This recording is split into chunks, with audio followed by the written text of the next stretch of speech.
क्या करेंगे बताइए ना, क्या करेंगे, क्या करेंगे? गली गली खून बहेगा, तुम्हारा मुंह तोड़ दिया जाएगा।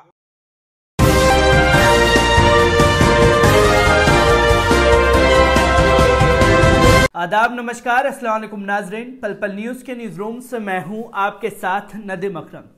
उत्तर प्रदेश की सियासत में अब गर्मी पूरी तरीके से बढ़ गई है और वो गर्मी इसलिए बढ़ी है क्योंकि भारतीय जनता पार्टी की जमीन खिसक रही है।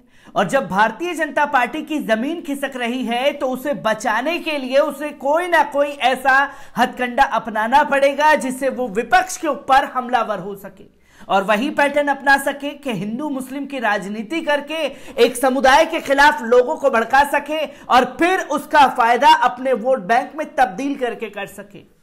ऐसा ही कुछ हुआ है उत्तर प्रदेश की राजनीति में, जहां मौलाना तौकीर रजा खान के दूसरे कदम से बुरी तरीके से खलबली मच गई है।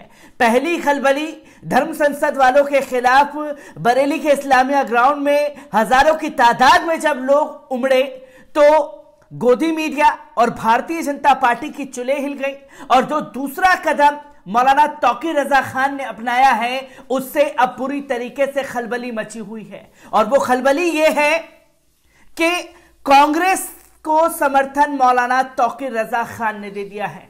और जब मौलाना तौकीर रजा खान ने कांग्रेस को समर्थन दिया तो गोदी मीडिया बुरी तरीके से बौखलाया हुआ है, जहां एक एक कर नफरत फैलाने वाले जो पत्रकार हैं, जो एंकर हैं, वो खुल करके मौलाना तौकीर रजा खान के लिए जहर उगल रहे हैं।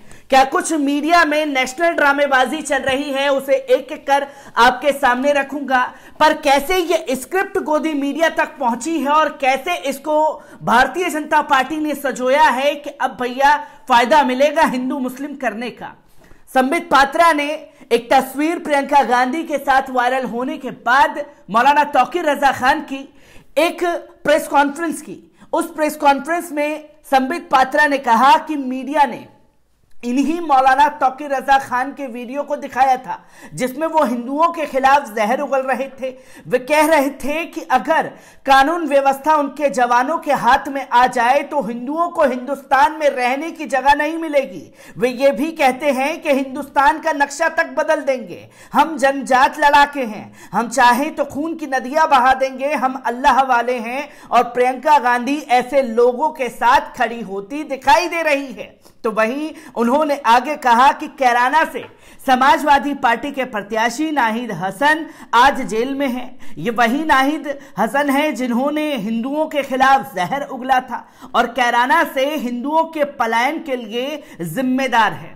अब पूरी स्क्रिप्ट जो है वो संबित पात्रा ने रची, जहां मौलाना तौकीर रजा खान की तस्वीर प्रियंका गांधी वाड्रा के साथ वायरल होने के बाद तुरंत में press conference Bharatiya Janata party ने बुलाई और जब प्रेस कॉन्फ्रेंस बुलाई गई तो उसके बाद शुरू हुई नेशनल ड्रामेबाजी, जिसकी एक एक कर तस्वीर आपके सामने रख रहा हूं, जहां मौलाना तौकीर रजा खान का सामना दंगाई दलाल चाटुकार पत्रकार जो मोदी जी के बूट को यूपी के उत्तर प्रदेश चुनाव में अपने जुबान से इस कदर चाट करके चमकाने में लगे हुए हैं कि अगर आका खुश हो गए तो कुछ ना कुछ बड़ा इनाम मिलेगा, जिसमें मौलाना तौकीर रजा खान उनके सामने थे।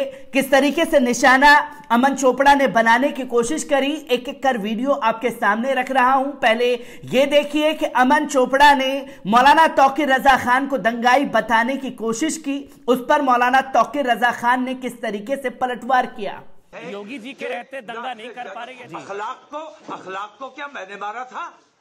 जियाउल हक अंसारी जो डिप्टी एसपी था उसको मैंने मारा था, मस्जिदों पे पथराव मैंने किया था। तो दोस्तों, आपने देखा कि मौलाना तौकीर रजा खान के बारे में अमन चोपड़ा कहता है कि दंगाइयों पर लठ बरसते हैं, तो मौलाना तौकीर रजा खान साफ तौर पर कहते हैं कि मैंने अखलाक को मारा।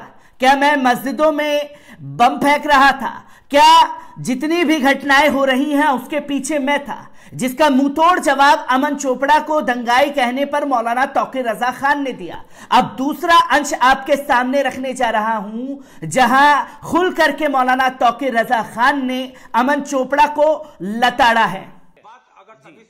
नहीं, मैं भी तमीज में ही कर रहा हूँ, आप तमीज में नहीं कर रहे थे। तमीज से जवाब मिलेगा वरना तुम्हारी भी जूतकारी हो जाएगी। बदतमीजी क्या करेंगे? तो दोस्तों, आपने इस वीडियो को देखा जिसमें साफ तौर पर मौलाना तौकीर रजा खान ने कहा कि तुम जैसे लोगों को जूते बजाने चाहिए जो मुसलमानों के खिलाफ भड़काने का काम कर रहे हैं, तुम्हारा मुंह तोड़ देना चाहिए।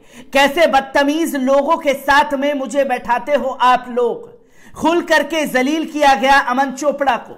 इसी के साथ साथ अब आप लोगों के सामने तीसरा वीडियो पेश करने जा रहा हूं जिसके चलते पूरी स्क्रिप्ट जो है गोदी मीडिया ने लिखी है। क्या कुछ मौलाना तौकीर रजा खान ने कहा है, पहले उस पर नजर डालिए।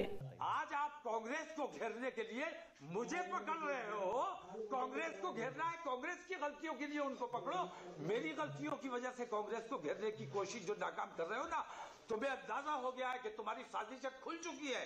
तो दोस्तों, आपने देखा कि मौलाना तौकीर रजा खान ने साफ तौर पर कहा कि आप जो मेरे बहाने कांग्रेस को और कांग्रेस को मेरे बहाने घेरने की कोशिश कर रहे हैं, ये आप ना ही करें तो ज्यादा बेहतर होगा, क्योंकि आप लोगों ने समाज में इस तरीके से नफरत और जहर मुस्लिम समुदाय के खिलाफ घोल दिया है कि जिसकी सारी हदें आप लोगों ने खुद पार कर दी हैं। और आप लोग समाज में इस तरीके का जहर घोल रहे हैं जिससे आने वाले समय पर हिंदू और मुसलमानों को लड़ाया जा सके। और मौलाना तौकीर रजा खान ने साफ तौर पर अमन चोपड़ा के सामने कहा कि हम मानते हैं कि योगी के राज में कोई दंगा फसाद नहीं हुआ। मुसलमान जो है योगी के राज में सुरक्षित है, क्योंकि दंगा करने वाले भी यही लोग हैं। जब दंगाइयों के हाथ में सत्ता है तो कहां से कोई दंगा होगा। और हम ये भी मानते हैं कि अखिलेश के राज में 167 दंगे हुए, क्योंकि उस दौरान भी दंगा करने वाले यही भारतीय जनता पार्टी के लोग थे जो लगातार भड़काऊ बयानबाजी दे रहे थे। अब सवाल उन पत्रकार बंधुओं से होना चाहिए कि मौलाना तौकीर रजा खान ने जो बातें कही नहीं, उस बात को हवा दे करके भारतीय जनता पार्टी को फायदा पहुंचाने के लिए आप हिंदू मुस्लिम का ये उत्तर प्रदेश के चुनाव में खेल क्यों खेल रहे हैं? क्यों आपको अब उत्तर प्रदेश की सत्ता जाने का डर सता रहा है? आप ही ने सीएम योगी आदित्यनाथ जी को विकास पुरुष का लक़ब दिया था।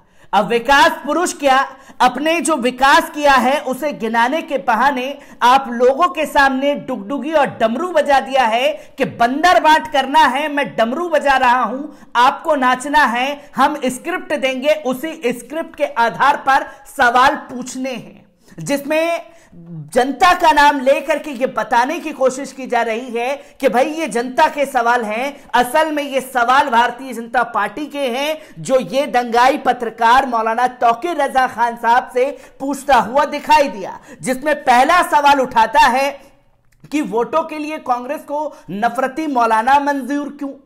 तौकीर रजा पर तनाव 80% वर्सेस 20 पर ही चुनाव। भड़काऊ भाईजान से गठबंधन की कैसी मजबूरी? हेट स्पीच पर सेलेक्टिव क्यों है विपक्षी दल?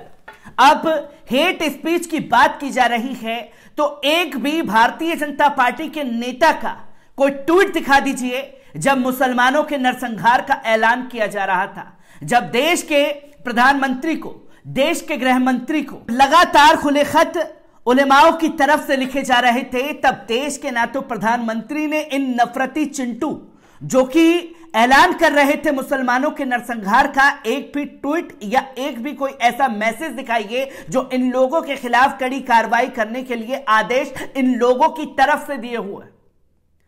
क्या सरकार का दायित्व तो नहीं बनता कि जो पहले नफरत फैला रहे हैं उन लोगों के ऊपर कड़ी कार्रवाई हो? क्योंकि अगर उन लोगों के ऊपर पहले कार्रवाई कर दी गई होती तो मौलाना तौकीर रजा खान को बाहर निकलने की जरूरत नहीं पड़ती, क्योंकि जानते हैं कि दंगाई सत्ता पर काबिज है और दंगा फैलाने के लिए अपने गुर्गों को छोड़ रखा है, जिसके चलते अब यूपी के चुनाव में हिंदू मुस्लिम करना है, क्योंकि उत्तर प्रदेश से सत्ता जो जाने का डर सीएम योगी आदित्यनाथ जी को सता रहा है और भारतीय जनता पार्टी को सता रहा है। उसके चलते तो कभी कांग्रेस, कभी समाजवादी पार्टी, तो कभी मौलाना तौकीर रजा खान को निशाना बना रहे हैं। मैं ऐसी ही खबरों से आपको रूबरू कराता रहूंगा। दीजिए इजाजत, शुक्रिया।